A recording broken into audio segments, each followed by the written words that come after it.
In 1849, John Everett Millais painted a family dinner table full of tension. 25 years later, William Holman Hunt showed us the aftermath. One woman, alone, weeping over a potted plant.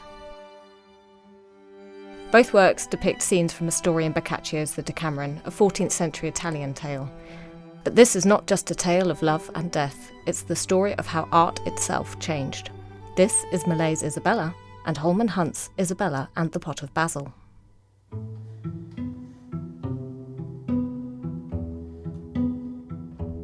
The Pre-Raphaelite Brotherhood is newly formed, a group of young artists rejecting the conventions of academic painting in favour of detail, symbolism and moral seriousness. John Everett Millais is just 19 when he paints Isabella, stamping the initials of the Pre-Raphaelite Brotherhood into her chair. His canvas doesn't show the violence or grief to come, but the warning signs are there, if you know how to read them. Lorenzo serves his lover, Isabella, a blood orange, a symbol of their passion, but also the blood that will be spilled. She looks down demurely. The young couple are framed against the backdrop of the garden. The passion flowers mark the purity of their devotion to each other.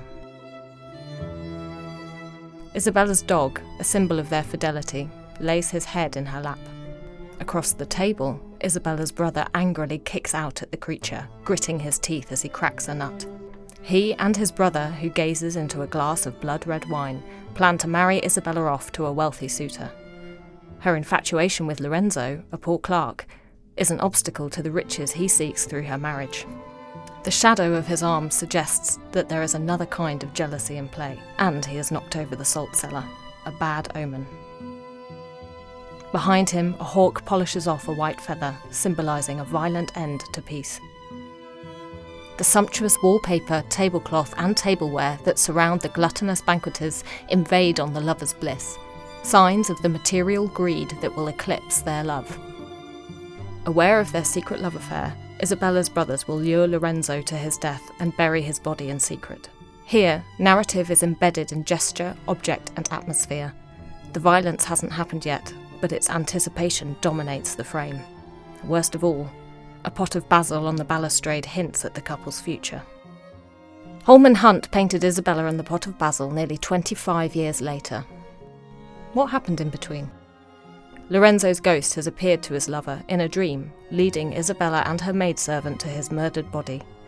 The women remove his head and inter it in a pot of basil. Obsessive grief keeps Isabella from her empty bed. In a state of vulnerable disarray, her body curves around the basil pot, which has become both shrine and tomb. Furniture crowds the frame. Her grief is enclosed and claustrophobic. There are no sly metaphors here. Every seemingly symbolic element is uncomfortably literal, making Isabella's tragedy inescapable. The basil flourishes unnaturally, nourished by death and Isabella's tears, even as she wastes away from grief.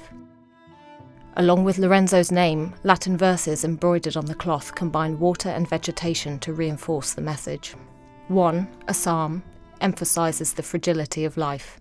As for man, his days are as grass. As a flower of the field, so he flourisheth. For the wind passeth over it, and it is gone. The other, adapted from Song of Songs, emphasises the enduring nature of love. Still waters cannot extinguish the flame of love. The pot's skull motif is no mere emblem of death in the abstract. They remind the viewer of its grisly content. There is no sense of impending doom. The tragedy is not implied. It has already occurred. What Holman Hunt gives us is the consequences by forging a connection between the viewer and his art through realism. Together, these two paintings trace the evolution of Pre-Raphaelite art from concern with moral narrative to a later interest in emotional depth and aesthetic richness.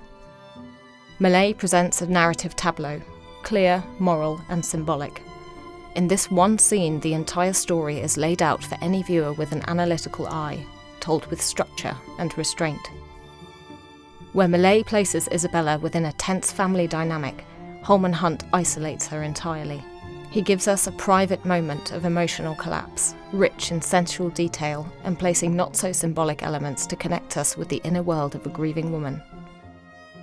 One subject, two versions, and a world of meaning in the difference between them. Liked learning about these artworks? Discover arts education on your doorstep with the Art Society at theartsociety.org.